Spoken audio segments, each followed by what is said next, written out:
Hello everyone. Business का growth driver समझना है जो रेवेन्यू सबसे ज़्यादा ला रहा है, तो उसके लिए हमने पहला एंगल देखा था सेगमेंट एनालिसिस। बट सिर्फ सेगमेंट एनालिसिस से नहीं चलेगा, उसके साथ साथ हमें सीजनल एनालिसिस भी बहुत करना इंपॉर्टेंट है। अभी सीजनल एनालिसिस करना मतलब क्या होता है कि बट ऑब्वियस कोई भी बिजनेस का एक सीज़न होता है, उस सीज़न में उसके सबसे ज़्यादा सेल्स होता है। ठीक है, नटशेल एक कंपनी का नाम लेते हो, that is a Kaveri seeds. अभी कावेरी सीड्स जो है ना, वो क्या करता है, जून में उसका सबसे ज़्यादा सेल्स होता है क्योंकि प्रोडक्शन तब आता है ना, लाइक अल्फांसो मैंगो। जब मैंगोज आएगा तब जाके सेल्स होगा, जब तक मैंगो नहीं तब तक सेल्स ही नहीं है ना, तो बिजनेस ठंडा पड़ जाएगा।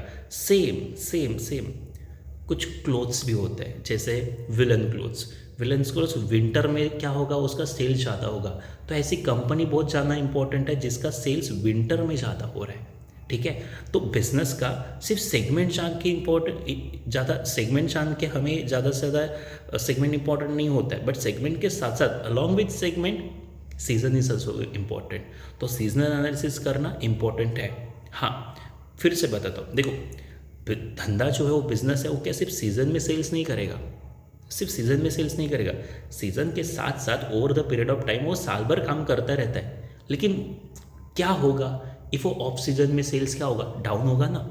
आई रिपीट अगेन, देखो आपको ना रिजल्ट आता है एनुअली या फिर क्वार्टरली। तो क्वार्टरली आप जब रिजल्ट देखोगे over the period of time, तो आपका जो सेल्स प्रोडक्शन है वो जून में आ रहा है, राइट। इफ़ वो जून में आ रहा है तो जून में क्या हो रहा है कि आप बहुत ज़्यादा एकदम ग्रोथ दिख रही है, तुम लोगों को एकदम सरप्राइज हो रहे हो, देखो यार चांदी चांदी होगी, कितना ज़्यादा सेल्स आ गया। फिर जुलाई में क्या होगा, अगस्त में क्या होगा, सितंबर में क्या होगा, बट ऑब्वियस प्रोडक्शन तो नहीं है ना, तो सेल्स डाउन होगा। इसका मतलब ये नहीं है कि अभी सेल्स डाउन हुआ मतलब धंधा खराब है, धंधा खराब नहीं है। धंधे का जो सेल्स आता है वो सेल्स का मंथ इंपॉर्टेंट है। इसके लिए कभी भी कंपैरिजन बिजनेस का करते समय, उसकी प्रॉफिट या फिर उसका रेवेन्यू का कंपैरिजन करते समय सीजन भी देखना ज़रूरी है कि ये धंधा ग्रोथ कौन से सीजन में पकड़ता है, और वो सिर्फ सीजन का प्रॉफिट देखो या फिर उस सीज़न का रेवेन्यू देखो। जून में आ रहा है तो ये जून का रेवेन्यू और अगले साल के रेवेन्यू, अगले साल के जून का रेवेन्यू, दोनों में ग्रोथ है, दैट्स अ ग्रोथ ड्राइवर। फिर समझना कि प्रॉफिट हो रहा है या फिर रेवेन्यू ग्रोथ हो रहा है। I repeat again, I am continuously using profit word, profit नहीं रेवेन्यू की बात करते हैं, बिकॉज ग्रोइंग रेवेन्यू बहुत इंपॉर्टेंट होता है फॉर द बिजनेस। इफ जितना ज़्यादा वो रेवेन्यू ग्रोथ करेगा, बट ऑब्वियस ग्रोइंग रेवेन्यू हर एक इन्वेस्टर को बिजनेस पसंद है। ओके, नो नेक्स्ट एक एंगल की बात करते हैं। ये हो गया सेगमेंट का, हमने बात किया सीजन का। अभी हम बात करते हैं ट्रेडिंग एंड मैन्युफैक्चरिंग की। ट्रेडिंग एंड मैन्युफैक्चरिंग की बात करने से पहले मुझे एक एंगल को और एक बताना ज़रूरी है कि कुछ बिजनेस स्मार्ट बिजनेस क्या करते हैं, जैसे कि अभी विंटर सीजन चल रहा है, जैसे नवंबर दिसंबर का विंटर का सीज़न बहुत हाई रहता है। तो उस विंटर में इंडिया में क्या हो रहा है कि विंटर के क्लोथ्स बहुत ज़्यादा सेल हो रहे हैं। ठीक है, तो प्रॉब्लम ये है कि उसके बाद फिर जब समर सीजन चालू होगा तो वो सेल नहीं होगा, तो कंपनी का शटडाउन होगा क्या, कंपनी अपना धंधा बंद करेगी क्या? नहीं। एक कंपनी स्मार्ट है, कंपनी दूसरे टेरिटरी में जा सकती है, क्योंकि हमारे पास विंटर है तो इसका मतलब सब जगह पे विंटर नहीं है ना।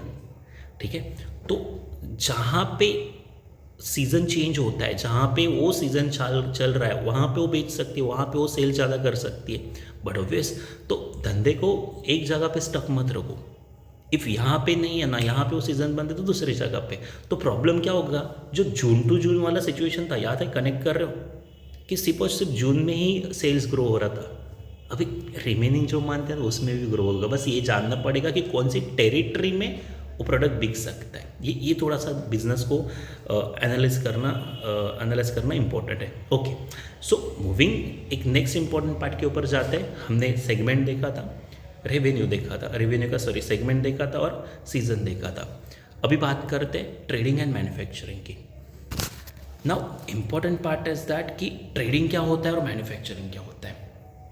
एक चीज़ याद रखना, मैं धंधे में पैसा लगा रहा हूँ, मैं खुद प्रोडक्ट बना रहा हूँ और मैं खुद बेच रहा हूँ, दैट्स ट्रेडिंग।